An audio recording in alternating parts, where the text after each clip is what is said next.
Praise the Lord. ഫിലിപ്പിയർക്ക് എഴുതിയ ലേഖനം 2-ാം അധ്യായം 3-ാം വാക്യം.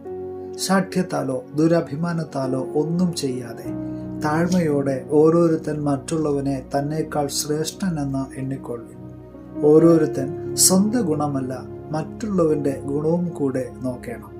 അനുഗ്രഹിക്കപ്പെട്ട നല്ല ദിവസത്തിനായി നമുക്ക് സ്തോത്രം ചെയ്യാം. എല്ലാവരും വളരണം, എല്ലാവരും വിജയിക്കണം. സ്വയം വിജയിക്കുന്നത് കഴിവ്, മറ്റുള്ളവരെ ജയിക്കുവാൻ അനുവദിക്കുന്നത് കനിവ് എന്ന് പറഞ്ഞു കേട്ടിട്ടുണ്ട്.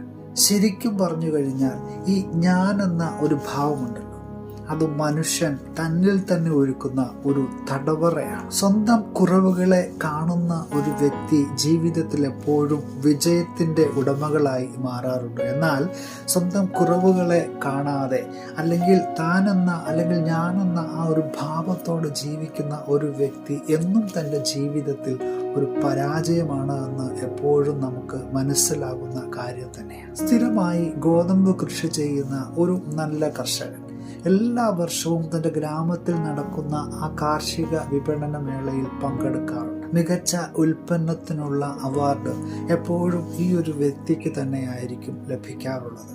എല്ലാ വർഷവും ഇങ്ങനെ പങ്കെടുത്ത് സമ്മാനം വാങ്ങിക്കുന്നത് കൊണ്ട് പത്രക്കാരൊക്കെ അദ്ദേഹത്തിൻ്റെ ചുറ്റും കൂടി. അതിനിടെ ഒരു പത്രപ്രതിനിധി അദ്ദേഹത്തോട് ഒരു ചോദ്യം ചോദിച്ചു. എല്ലാ കർഷകരും തനിക്കെതിരെയായിട്ട് മത്സരിക്കുന്നുണ്ട്, പക്ഷേ എന്നിരുന്നാലും താങ്കൾ എന്തുകൊണ്ടാണ് താങ്കളുടെ കയ്യിലുള്ള ഏറ്റവും ഗുണമേന്മയേറിയ വിത്തിനങ്ങൾ മറ്റു കർഷകരുമായിട്ട് പങ്കുവെക്കുന്നത്? ഉത്തരം വളരെ ലളിതമായിരുന്നു. അദ്ദേഹം ഇങ്ങനെയാണ് മറുപടി പറഞ്ഞത്: ഞാൻ എൻ്റെ കയ്യിലിരിക്കുന്ന ഗുണമേന്മയുള്ള വിത്തുകൾ എൻ്റെ സഹ കർഷകർക്ക് വിതരണം ചെയ്യുന്നതിലൂടെ അവരുടെയും എൻ്റെയും കൃഷി ഒരേ രീതിയിൽ തന്നെയാണ് മുന്നോട്ടേക്ക് പോകുന്നത്. ഗോതമ്പ് വിളഞ്ഞ് നിൽക്കുമ്പോൾ അത് കാറ്റുവഴിയാണ് പരാഗണം നടത്തുന്നത്.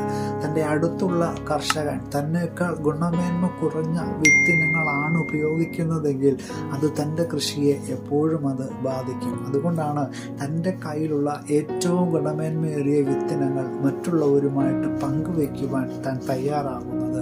എത്ര മനോഹരമായ, എത്ര ആത്മാർത്ഥമായ ഒരു മറുപടിയായിരുന്നു. അവിടെയാണ് ശരിക്കും വിജയത്തിൻ്റെ ഒരു വലിയ ഒരു നന്മ നമുക്ക് കാണുവാനായിട്ട് കഴിയുന്നത്. പ്രിയമുള്ളവരെ, ഇന്നത്തെ കാലത്ത് ഇത്തരത്തിലുള്ള ചിന്താഗതികളുള്ളവർ വളരെ കുറവാണ്. കാരണം എപ്പോഴും നമുക്ക് ഉന്നതനാകണം, അല്ലെങ്കിൽ ഞാൻ വളരണം, അങ്ങനെയുള്ള ഒരു മനോഭാവം നമ്മുടെ ഉള്ളിലുള്ളിടത്തോളം കാലം നമുക്ക് വിജയിക്കുവാനായിട്ട് സാധ്യമല്ല. അതേ പ്രിയമുള്ളവരെ, പൂർണ്ണമായിട്ട് സ്വന്തമെന്ന് അഭിമാനിക്കുവാനായിട്ട് നമ്മുടെ കരങ്ങളിലൊന്നും ഒന്നുമില്ല. ഓരോരുത്തരും വേരൂന്നുന്നതും പടർന്ന് പന്തലിക്കുന്നതും ഒക്കെ അവനവൻ്റെ ചുറ്റുപാടുകളിൽ നിന്നുകൊണ്ടാണ്. അത് നാം മനസ്സിലാക്കുമെങ്കിൽ തീർച്ചയായിട്ടും നമുക്ക് വളരുവാനായിട്ട് സാധ്യമാണ്. എപ്പോഴും തന്നെത്താൻ താഴ്ത്തി മറ്റുള്ളവരെ വളരുവാനായിട്ട് നാം അനുവദിക്കുമെങ്കിൽ നമ്മുടെ ജീവിതവും ഏറ്റവും മനോഹരമായി തീരുമെന്ന് ഇന്നത്തെ വചനം നമ്മളെ ഓർമ്മപ്പെടുത്തുകയാണ്. താഴ്മയോടെ ഓരോരുത്തനെ മറ്റുള്ളവനേക്കാൾ ശ്രേഷ്ഠനെന്നുവാനായിട്ട് വചനം നമ്മളെ പഠിപ്പിച്ചതുപോലെ നമുക്ക് നമ്മുടെ ജീവിതത്തിൽ മുന്നേറാം. അതിനുവേണ്ടി ദൈവം നമ്മെ ഓരോരുത്തരെയും സഹായിക്കട്ടെ എന്ന് ഈ ഒരു പ്രഭാതത്തിൽ പ്രാർത്ഥിക്കുകയാണ്. പുതിയ ദിനം അനുഗ്രഹത്തിൻ്റെ നല്ല ദിനമായി തീരട്ടെ എന്ന് പ്രാർത്ഥിക്കുന്നു. Have A blessed day.